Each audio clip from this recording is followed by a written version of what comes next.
Olá, aluno Medcoff, seja bem-vindo a mais uma aula do Extensivo Medcoff 2024. Meu nome é Guilherme Rodrigues Marinho, sou professor de otorrino e vamos falar agora da parte 1 da bucofaringolaringologia. E aqui vamos abordar nessa aula as faringoamidalites, os abscessos cervicais, a síndrome do respirador oral e a síndrome da apneia obstrutiva do sono. Começando aqui por esse tema que cai em toda a prova, pessoal, as faringoamidalites, que são processos inflamatórios das tonsilas, da faringe posterior, palato mole e dos órgãos linfóides da nossa orofaringe. E ela pode ser dividida quanto às suas causas. Temos tanto causas infecciosas como as causas virais, as mais comuns, causas bacterianas e agora as causas menos comuns, as fúngicas e causadas por protozoários, e temos também causas não infecciosas, como causas idiopáticas, inflamatórias crônicas, autoimunes e até mesmo malignidade. E aqui, pessoal, você já deve ter se deparado com isso ali no ambulatório. Na prática, as causas das faringoamidalites podem ser difíceis de serem diferenciadas apenas através do exame físico. Então, o que vamos fazer aqui na aula? Vamos levantar as principais características, os principais diagnósticos diferenciais, para você encontrar na sua prova os sinais necessários para você conseguir chegar na resposta para a sua questão. Começando aqui pelas faringoamidalites virais, que são a causa mais frequente das faringoamidalites, principalmente causadas pelo adenovírus, mas tem uma série de vírus diferentes implicados nas faringoamidalites virais. E o quadro clínico em geral vai ser composto tanto por sintomas sistêmicos quanto locais. O paciente vai ficar com febre, pode ter mialgia, pode ter uma diarreia associada, e alguns sintomas locais, como coriza, tosse, odinofagia, obstrução nasal e rinorreia. E aqui repare que parte desses sintomas estão dentro ali da síndrome gripal. Então guarda isso. Geralmente nas faringoamidalites virais podemos ter sintomas gripais associados. Aqui nessa imagem, pessoal, temos uma imagem típica de uma faringoamidalite, né, uma hiperemia, um edema de ambas as tonsilas palatinas e uma hiperemia da parede posterior da orofaringe. Normalmente as faringotonsilites virais são doenças autolimitadas com melhora espontânea e o tratamento acaba ali se resumindo a sintomáticos e hidratação. E aqui vamos falar de um diagnóstico diferencial, que é a mononucleose infecciosa, causada principalmente pelo Epstein-Barr vírus. O Epstein-Barr vírus, pessoal, é um vírus que tem algumas características interessantes. Ele pode persistir por meses a anos na nossa faringe, tem um potencial de reinfecções e transmissão, e tem um risco aumentado, né, associado a essa infecção persistente, de carcinoma de rinofaringe e linfomas também. E quais que são algumas características do exame físico? Além da hipertrofia e hiperemia de amígdalas, além da presença de um exudato branco amarelado, temos dois sinais que são mais específicos da mononucleose infecciosa, que são o edema de úvula e palato. Aqui no exemplo da imagem, por exemplo, a úvula está bem demasiada desse paciente, e ele pode ter uma adenopatia cervical em cadeias anterior e também na posterior. Essa adenopatia cervical posterior também é mais específica. E após 2 a 4 semanas, até 50% dos pacientes podem apresentar também uma hepatoesplenomegalia. Laboratorialmente, como é que vamos avaliar esse paciente? Através do hemograma, podemos identificar uma linfocitose de mais de 50% do total de linfócitos e linfocitose atípica em mais de 10%. E temos também algumas outras alterações, como elevação assintomática de transaminases hepáticas, neutropenia e trombocitopenia. Como é que a gente vai fazer um diagnóstico sorológico? Podemos lançar mão de uma reação chamada de Paul-Bunel-Davidson, que é uma pesquisa de anticorpos heterófilos IgM. Em geral, ela não é tão interessante no momento inicial dos sintomas, porque ela demora alguns dias para reagir. E temos também a pesquisa do anti-VCA, que são anticorpos específicos contra antígenos do capsídeo viral. Esse sim é mais interessante ali no momento de pronto atendimento, porque tende a positivar antes também. Como é que a gente vai tratar a mononucleose, repouso relativo e sintomáticos? E é muito interessante isso do repouso relativo, pessoal, porque para a suspeita de mononucleose infecciosa, você tem que afastar o seu paciente do trabalho e de práticas esportivas. Por quê? Lembra que esses pacientes podem ter, em até 50% dos casos, hepatoesplenomegalia. E existem casos, né, na literatura de ruptura esplênica associado a algum esforço físico intenso na vigência de uma mononucleose infecciosa. Então, diagnosticou, afasta seu paciente por 2 semanas, orienta ele a ficar em repouso relativo. E uma outra característica que é muito abordada em provas de residência é uma reação ao uso da amoxicilina. Como vocês bem sabem, mononucleose infecciosa é uma infecção viral. A princípio não precisaria de uma antibiótico terapia. Se você dá amoxicilina para esse paciente, o que pode acontecer? Pode aparecer um rash cutâneo, como esse aí da imagem. Qual que é o tratamento? Se aparecer para você na vida e na prova, suspende a amoxicilina, orienta os pais de que está tudo bem e mantém os cuidados de sintomáticos e repouso. Um outro diferencial é a herpangina, provocada pelo coxsackie-vírus e enterovírus, tem uma transmissão oral, fecal e respiratória. Né? O coxsackie-vírus pode ficar vivo por até 28 dias nas fezes e é uma infecção mais frequente nas crianças jovens. Como é que é o exame clínico? Você vai ter vesículas numa base eritematosa com a formação de úlceras rasas e essas úlceras não costumam deixar cicatriz depois do final do processo infeccioso. A história natural é autolimitada, tratamento sintomático, lembrando que uma possível complicação da herpangina pelo coxsackie-vírus é a miocardite. E aqui vamos começar a falar das faringoamidalites bacterianas. Pessoal, muito importante vocês lembrarem que, apesar do Streptococcus pyogenes do grupo A, né, da faringoamidalite streptocócica, ser o mais famoso agente das infecções bacterianas, ele não é o único. A gente tem uma série de bactérias diferentes que podem provocar faringoamidalites, como o Streptococcus de outros grupos, o Mycoplasma e por aí vai. Aqui nessa imagem um exemplo, né, de uma lâmina com o Streptococcus pyogenes. Falando mais especificamente da faringoamidalite streptocócica, lembrar que 20% da população geral é portadora assintomática dessa bactéria. E qual que é o quadro clínico? Podemos ter, além de uma hiperemia acentuada da faringe, petequias em palato, esse é um achado que pode ser um pouco mais específico para a faringoamidalite streptocócica, além de outros sinais não tão específicos, como o exudato tonsilar e adenopatia cervical anterior. Aqui uma dica é o seguinte: nas infecções bacterianas, geralmente o paciente não vai ter sinais de infecções virais, não vai ter aqueles sinais típicos de sintomas gripais, que nem a gente falou mais cedo. E aí, como é que a gente vai avaliar com os exames complementares esse paciente? No hemograma, o que a gente pode observar? Uma leucocitose com desvio à esquerda e neutrofilia, já é diferente da neutropenia da mononucleose infecciosa. Nos testes diagnósticos, podemos realizar uma cultura de orofaringe, que apesar de ser o padrão ouro, é um exame pouco disponível e tende a não ser realizado de rotina. E aí nós temos o teste rápido, o strep test, como um exemplo aqui da imagem que vocês estão vendo. O strep test tem uma sensibilidade variável de 60% a 90%, mas ele é bastante específico, 95%. Acaba sendo um exame mais utilizado aí na prática dos prontos-socorros para o diagnóstico da faringoamidalite streptocócica. Temos ainda alguns testes sorológicos, como o ASLO, o anti-DNase, mas esses testes, pessoal, demoram para positivar. O ASLO tem uma latência de 1 a 2 semanas e a anti-DNase tem uma latência de 3 a 6 semanas e também acaba incluindo infecções cutâneas streptocócicas. Então não são lá, os testes sorológicos não são tão apropriados no momento da vigência da faringoamidalite. E afinal, é para todo mundo que a gente vai testar o teste do streptococo para faringoamidalite? Não, pessoal. E para tentar responder essa pergunta, que foram propostos os critérios de Centor. O que são esses critérios, pessoal? São critérios que, através de um sistema de pontuação, nós vamos definir quais são os pacientes que têm uma maior probabilidade de terem uma infecção streptocócica. Então aqui os critérios são: paciente com febre, conta 1 ponto. Paciente com exudato nas tonsilas, conta 1 ponto. Adenopatia cervical anterior, 1 ponto. Ausência de tosse, mais 1 ponto. Critérios modificados pela idade: menor de 15 anos já ganha 1 ponto, 15 a 44 não ganha e nem perde, e maiores de 44 anos perde 1 ponto. E qual que é a conduta baseada nessa pontuação? Pacientes com -1, 0 ou 1 pontos no total são aqueles pacientes que provavelmente têm uma faringoamidalite viral. Não precisa testar e não precisa introduzir antibiótico terapia.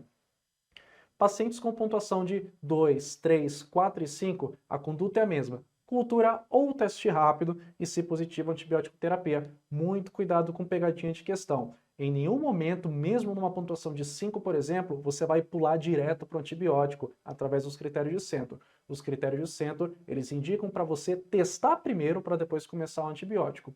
E por que aqui a pontuação 4 e 5 estão destacadas? Porque num paciente com 4 ou 5 pontos, ele já tem um risco de infecção pelo Streptococcus pyogenes de mais de 56%.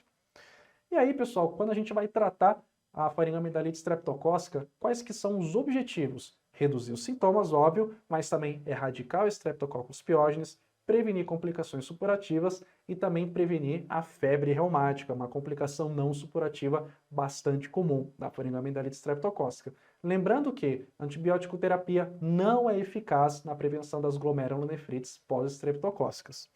E como é que é o esquema de tratamento? Com antibiótico terapia, tanto com amoxicilina por um período de 10 dias, via oral, quanto pelo famoso benzetacil intramuscular em dose única.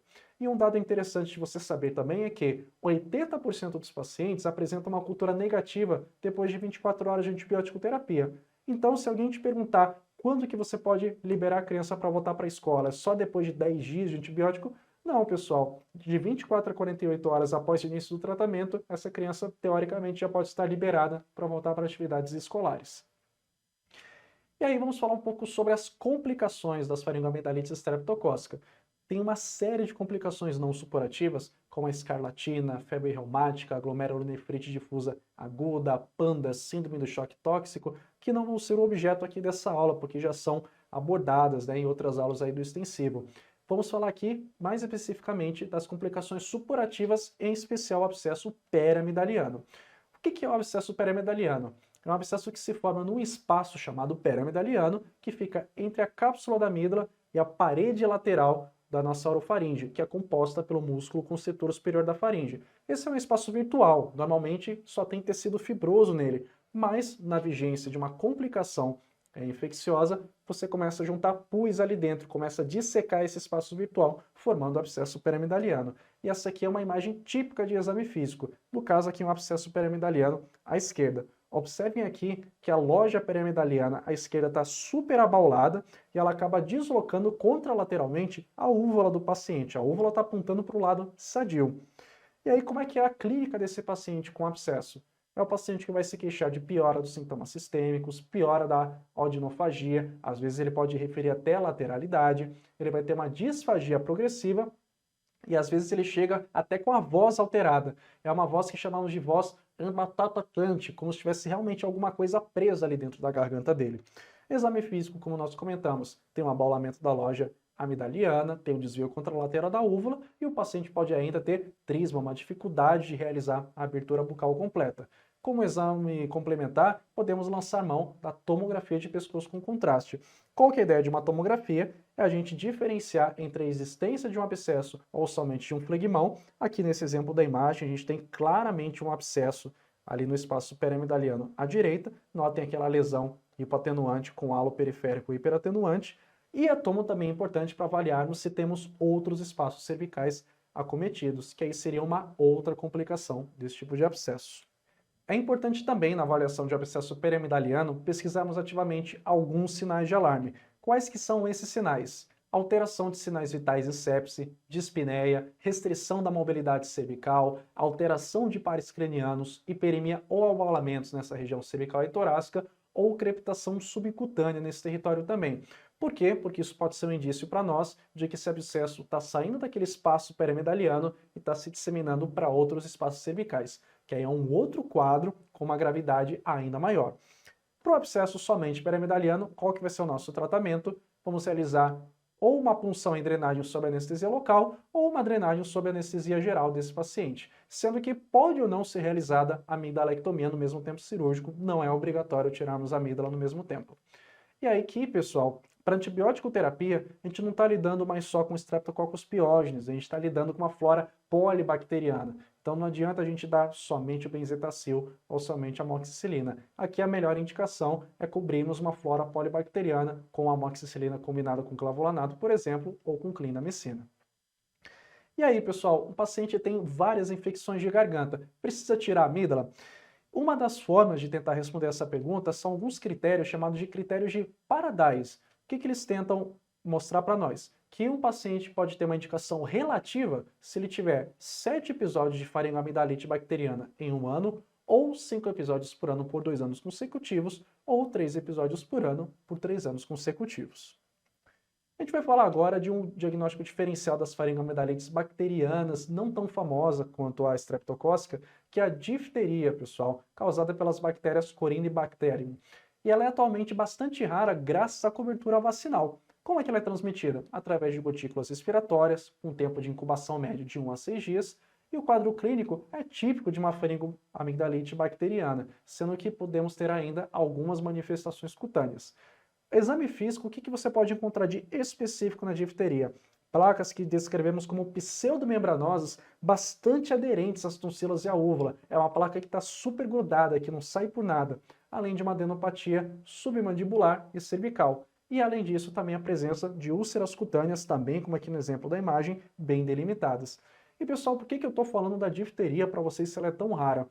Porque se aparecer para você numa questão uma faringoamidalite com sinais de causa bacteriana num paciente que não tem histórico vacinal conhecido ou que, por exemplo, é anti-vacina, vocês têm que pensar na difteria, que aí vai ser um ótimo palpite para a sua questão. E aí, como que a gente tem que proceder diante da suspeita diagnóstica? Notificação compulsória imediata, mesmo apenas na suspeita, diagnóstico definitivo é somente mediante cultura. E o tratamento, temos tanto o tratamento para prevenção de complicações, com soro antidiftérico, quanto para o tratamento da bactéria em si, com penicilina procaína ou um macrolídeo como a eritromicina. Lembrando que precisamos também realizar vacinação para contactantes e quimioprofilaxia para contactantes com cultura positiva. E aí, pessoal, por que a gente dá também o soro antidiftérico? Que complicações que são essas? A toxina diftérica tem uma série de possíveis complicações, como, por exemplo, paralisia bulbar e disfagia importante após uma semana do início do quadro, polineuropatia desmielinizante 3 a 6 semanas a partir do início do quadro, miocardite, nefropatia tóxica e insuficiência renal grave. Pessoal, a gente vai falar agora de uma causa não infecciosa das faringoamidalites bacterianas, que é a síndrome FAPA, que é uma doença autolimitada e benigna e a causa mais comum de febre periódica na infância. Costuma ter o início ali por volta dos 5 anos de idade e resolução na adolescência. O quadro clínico, como o próprio acrônimo do nome diz, consiste em febre periódica, estomatite, ou seja, aftas orais, faringite e adenopatia cervical. Como que a gente vai diagnosticar essa síndrome? Existe uma série de critérios diagnósticos, como por exemplo os modificados de Lawton.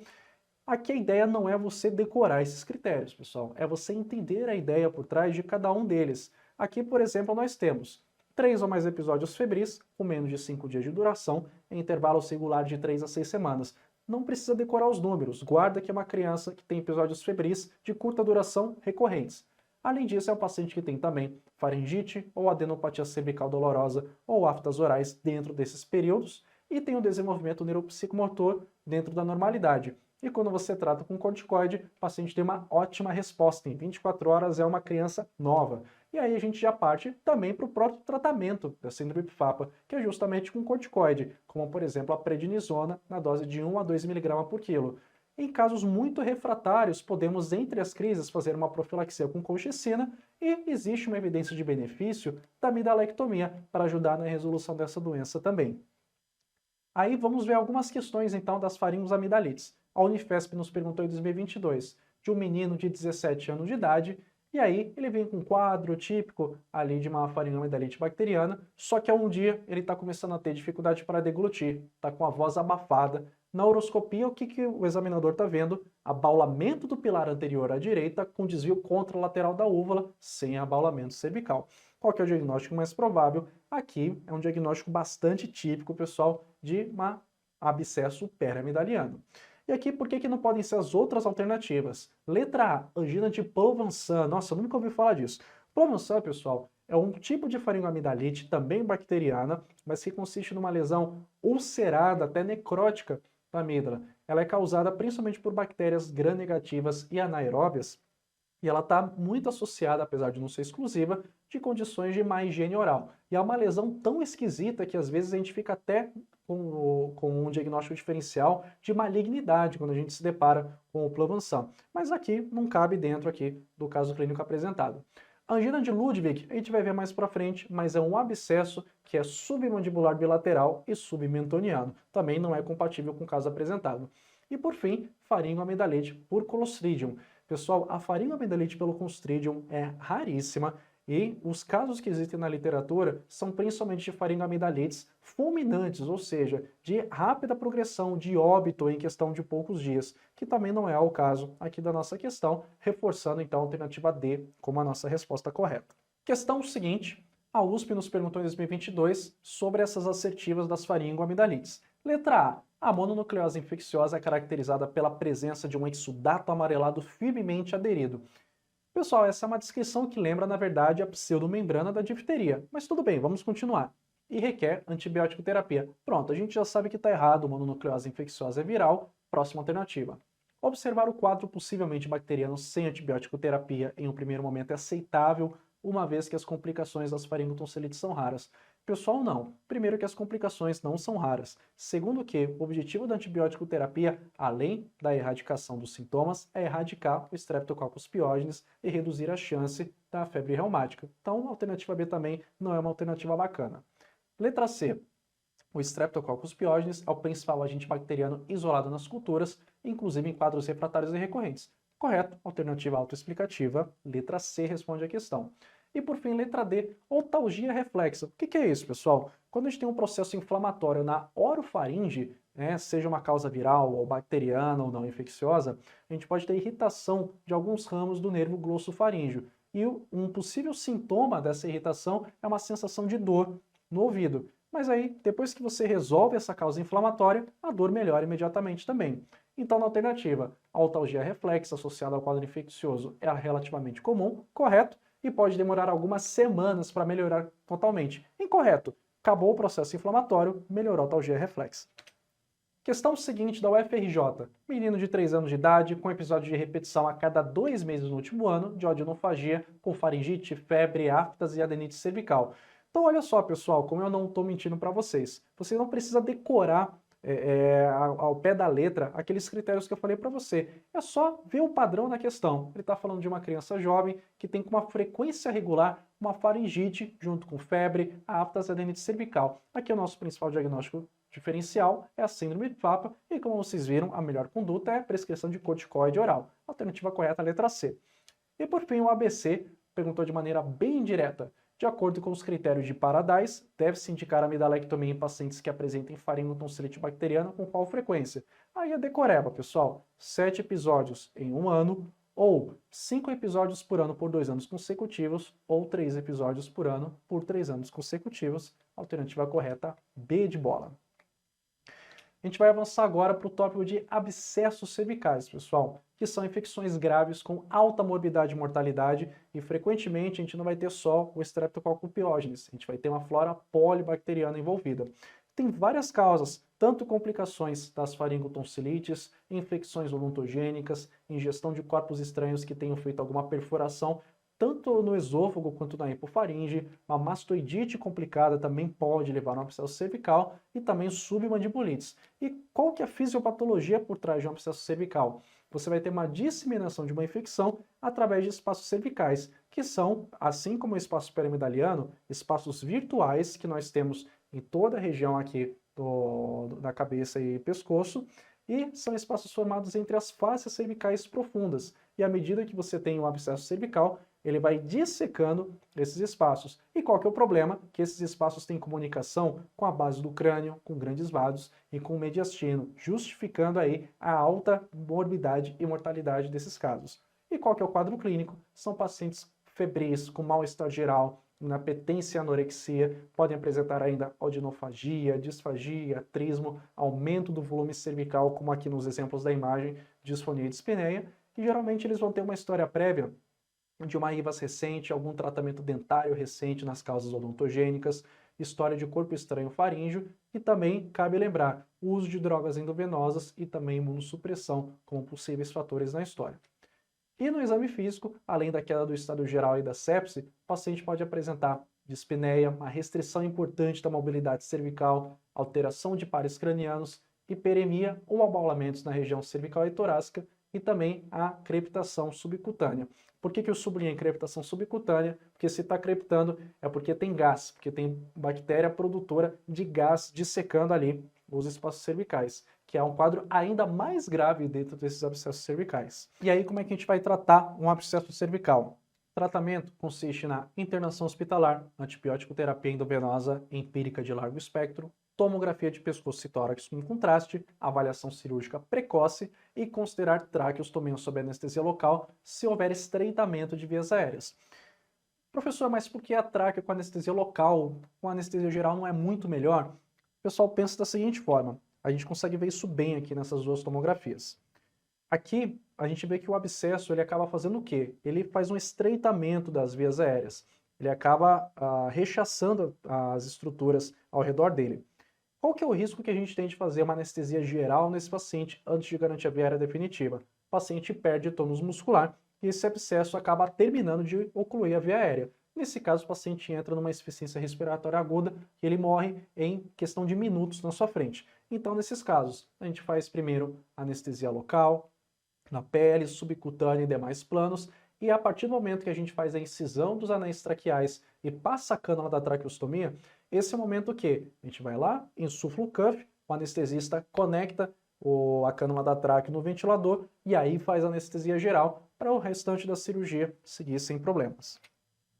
E aqui eu vou apresentar para vocês agora alguns casos clínicos, algumas associações mais específicas que eventualmente podem aparecer para você numa prova.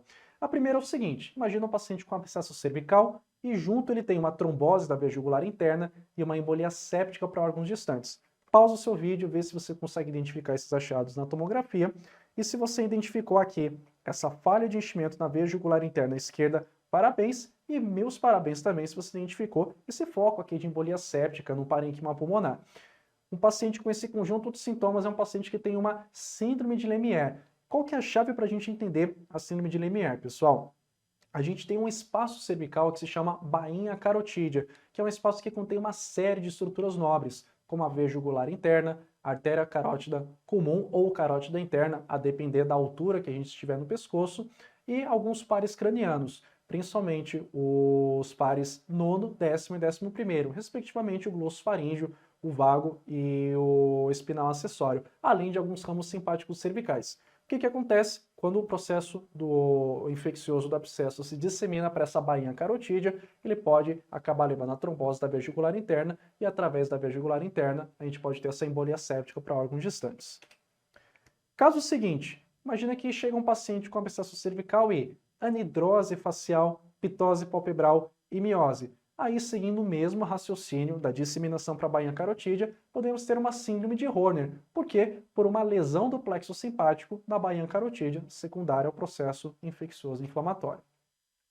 Aqui um outro exemplo. Chega um paciente com uma história de uma infecção depois de ter extraído um dente, por exemplo, e aí ele chega no pronto-socorro com abaulamento e sinais flogísticos da região submentual, submandibular bilateralmente, e aí no exame físico você vê ainda essa elevação do assoalho lingual. Além disso, é um paciente que está ficando cada vez mais cansado, está com uma dispneia de rápida progressão. E na tomografia, você vê aqui gás e coleção justamente na topografia submandibular. Então, acometimento submandibular bilateral e submentoniano é um caso típico de uma angina de Ludwig, que é uma celulite desses espaços do assoalho bucal, submandibular, sublingual e submentual ou submentoniano. E o problema dele é que ele tem um risco importante de obstrução de vias aéreas, não raramente são pacientes que precisam ser submetidos a uma traqueostomia sob anestesia local. E aqui, finalmente, nós temos um paciente com abaulamento e hiperemia cervicais rapidamente progressivos, já tem extensão torácica, você palpa o pescoço e o tórax do paciente crepitam. E na tomografia, o que você observa? Vários sinais em vários espaços cervicais de gás, de coleção, desde aqui a altura do pescoço até aqui na região do mediastino. Aqui estamos provavelmente diante de uma fasciite necrotizante cervical, uma infecção cervical rapidamente progressiva, que tem extensão mediastinal e uma altíssima mortalidade. Lembra que eu falei para vocês ali atrás de bactérias com produção de gás? O nosso medo é justamente isso, a evolução para uma fasciite necrotizante cervical. São pacientes que a gente tem que fazer uma cervicotomia ampla e frequentemente precisamos de várias abordagens cirúrgicas para fazer debridamento necrótico até termos uma cura efetiva do paciente, lógico, com cuidados em unidade de terapia intensiva, antibiótico terapia endovenosa e frequentemente avaliação conjunta da cirurgia torácica para avaliação do foco mediastinal. Seguindo adiante, vamos falar agora da síndrome do respirador oral. É uma afecção bastante frequente na infância e consiste numa adaptação patológica da respiração nasal para a respiração oral. Suas causas mais frequentes, especialmente nas crianças, são a rinite alérgica e a hipertrofia de amígdalas e adenoide, como aqui no exemplo da imagem, uma criança com uma baita de uma hipertrofia de amígdalas. E o desvio septal é uma possível causa, mas já não é tão frequente na infância. O quadro clínico, como o próprio nome diz, é de um padrão respiratório pela boca, na maior parte do tempo, intermitente ao longo do dia ou intercalado com padrão nasal. E aí tem uma série de possíveis sintomas. É a criança que dorme de boca aberta, ronca, tem prurido nasal, celorreia noturna, baba muito à noite, sono agitado, obstrução nasal e irritabilidade diurna. E qual que é o problema de uma criança respirar só pela boca? Tem algumas possíveis repercussões locais. É um paciente que vai ter um desenvolvimento desarmônico da face, ou seja, ela vai ter um alongamento facial, uma hipotonia da musculatura facial, vai ficar com a boca sempre meio entreaberta também, uma hipoplasia de seios paranasais, principalmente o seio maxilar, e pode apresentar ainda uma má oclusão dentária, como aqui no exemplo da imagem, e um palato ogival, ou seja, o palato desse paciente, ao invés de ser um palato plano, vai ser um palato em formato de ogiva. Além disso, às custas da hipertrofia de adenoide, esse paciente pode ainda ter uma disfunção tubária, ou seja, a adenoide é enorme, está ocluindo a tuba auditiva na rinofaringe, fica acumulando secreção na orelha média, e aí o que acontece? O paciente começa a ter otite média secretora crônica também.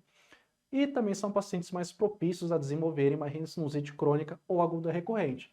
E quanto às repercussões sistêmicas? Frequentemente esses pacientes apresentam também apneia do sono. E qual que é o problema de uma criança com apneia do sono? Criança com apneia tem déficit de crescimento por alteração na secreção de hormônios do crescimento. É uma criança que, principalmente no período da manhã, vai ficar muito hiperativa, vai ter um déficit de aprendizado e em casos muito graves, muito extremos, podemos ter repercussões cardiovasculares, como hipertrofia ventricular direita, cor pulmonale e até mesmo hipertensão arterial sistêmica. E aí, como é que a gente vai avaliar um respirador oral? Os principais exames complementares, pessoal, são a nasofibroscopia ou o raio-x de cavo para a gente avaliar a adenoide do paciente. Olha só esse exemplo aqui. Nasofibroscopia, a gente entrou ali na fossa nasal, chegando na rinofaringe, quem está lá? Essa adenoide enorme que deixa só esse espacinho minúsculo para o paciente conseguir respirar pelo nariz. E o raio-x de cavo nada mais é do que um raio-x da face de perfil. O que a gente vai observar aqui também? Bem aqui na pontinha da seta, a gente consegue ver esse pequeno espacinho, esse funil por onde o ar passa pela cavidade nasal do paciente, onde que estaria a adenoide? Bem aqui em toda essa região. Então a gente também consegue avaliar através desse raio-x de cavo essa hipertrofia adenoidiana. Além disso, quando a gente tem uma suspeita de otite média com infusão, quando é que a gente vai levantar essa suspeita? Quando os pais falam: doutor, minha criança, além de ficar roncando, parece que não está escutando direito, está indo mal na escola, está colocando a TV na galinha pintadinha numa altura enorme. Aí, nesses casos, você também vai pensar em pedir uma audiometria e timpanometria. E a polissonografia vamos reservar a casos especiais, crianças com obesidade, anemia falciforme ou síndromes crâniofaciais, como por exemplo a síndrome de Down. E aí como é que a gente trata? Nesses casos é uma indicação absoluta de adenomidalectomia. A gente tem que tirar essa adenoide e essa amígdala para a criança voltar a respirar bem, voltar a dormir bem, voltar a comer bem, se desenvolver normalmente. E vamos considerar realizar também um tubo de ventilação se houver uma otite média crônica com infusão associada. E, lógico, o tratamento da rinite alérgica, caso o paciente tenha, com aquelas medidas que a gente já comentou na aula de rinologia.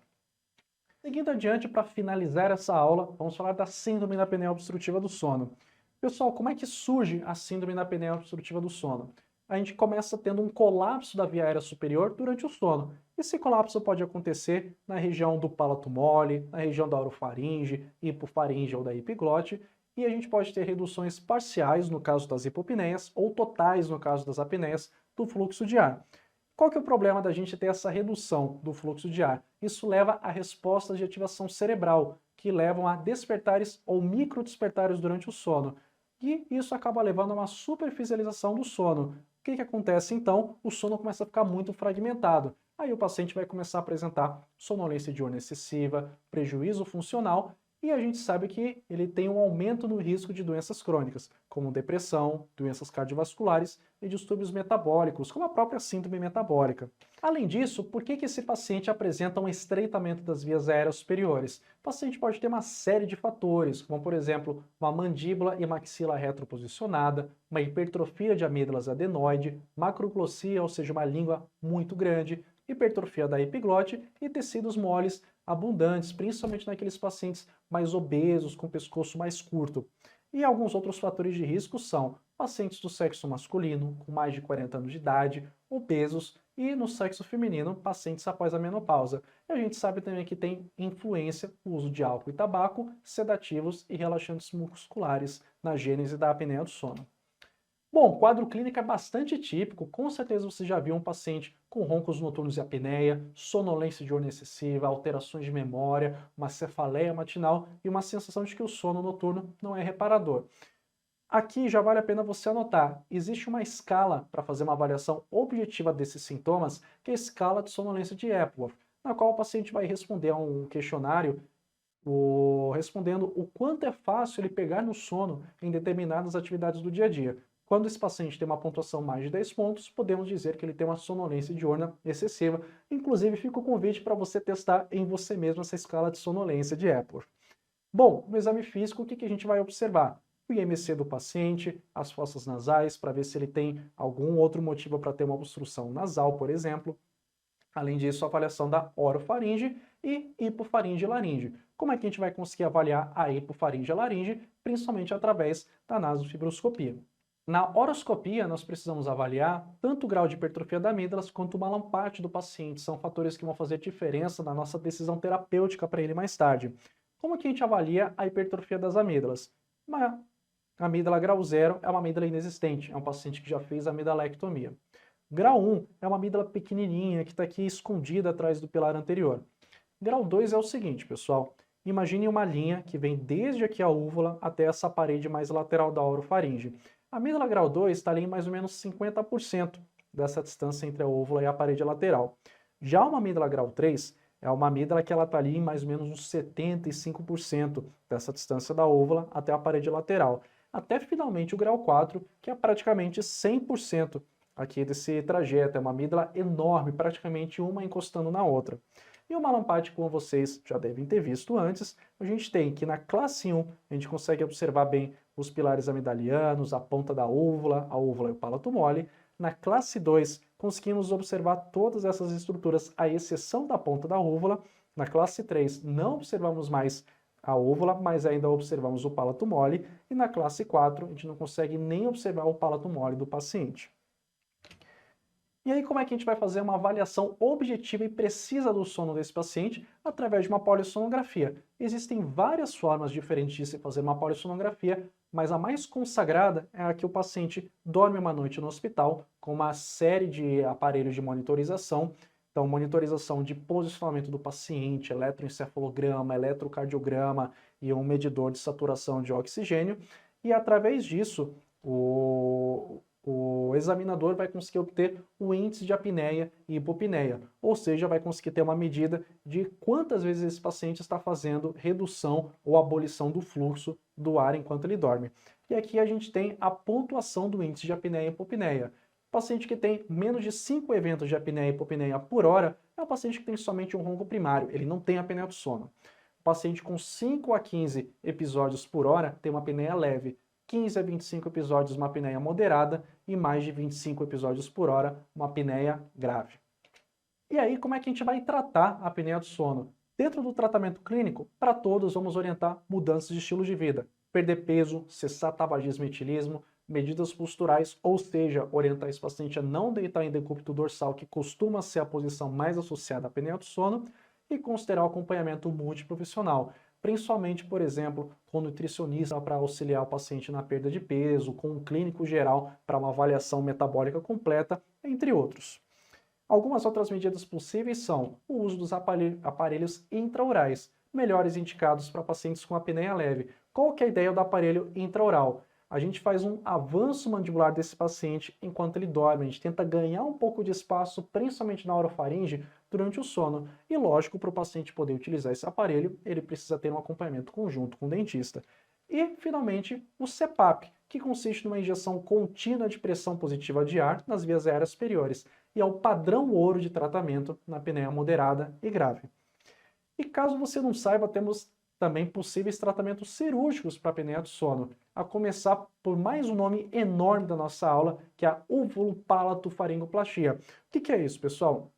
Nada mais é do que a remoção das amígdalas e de mucosas redundantes da orofaringe para ganhar espaço para esse paciente respirar. Então aqui no esquema da imagem, a gente tem um paciente ali com a hipertrofia das amígdalas. O que a gente faz? remove essas amígdalas e dá alguns pontos aqui nessa região do palato mole para ganhar um pouco de espaço aqui na orofaringe. E ela é melhor indicada num grupo específico de pacientes. Pacientes que tenham amígdalas hipertróficas, ou seja, graus 3 ou 4, com um malampate bom, 1 ou 2, e com IMC menor do que 40 kg por metro quadrado. Esses pacientes têm uma taxa de sucesso de até 90% quando eles contemplam todos esses fatores. E aqui a gente tem também uma opção cirúrgica, que é a traqueostomia, que é altamente efetiva. A gente está fazendo um bypass completo por todas as vias aéreas superiores, mas obviamente ela é bastante invasiva e é reservada para casos de exceção. Por exemplo, pacientes com uma apneia grave sem êxito no tratamento com o CPAP. Questão da Unifesp de 2022. Paciente com uma história típica de apneia obstrutiva do sono fez uma polissonografia que sugeriu esse diagnóstico. Ele pergunta a alternativa correta. A. O CPAP é o tratamento de escolha para casos leves a moderados. Não, é escolha para casos moderados e graves. B. A cirurgia faríngea para tratamento do ronco e apneia obstrutiva, a óvulo-palatoffaringoplastia, tem melhores resultados em pacientes obesos. Ela até pode ser realizada em pacientes obesos, né, pessoal? IMC menor que 40, ainda temos obesos de grau 1 e 2, mas quanto maior o IMC do paciente, pior é o resultado dessa cirurgia. Então a alternativa B não é a melhor também. C. Essa doença, quando não tratada adequadamente, tem relação direta com o aparecimento ou agravamento de doenças cardiovasculares. Perfeito é a alternativa que responde essa questão. E letra D, a traqueostomia não é uma forma considerada de tratamento para casos refratários a outras terapêuticas. Pelo contrário, a gente sabe que a traqueostomia é o fim da linha, digamos assim, para aqueles casos graves com refratariedade ao uso do CPAP. E é isso aí que eu tinha para falar para vocês nessa primeira parte da aula, pessoal. Muito obrigado pela sua atenção até aqui. Fiquem firmes, tomem um cafezinho para a gente assistir a aula de otorrinolaringologia, bucofaringolaringologia, a parte 2, para a gente fechar com chave de ouro a parte de otorrino no extensivo desse ano. Um abraço e bons estudos!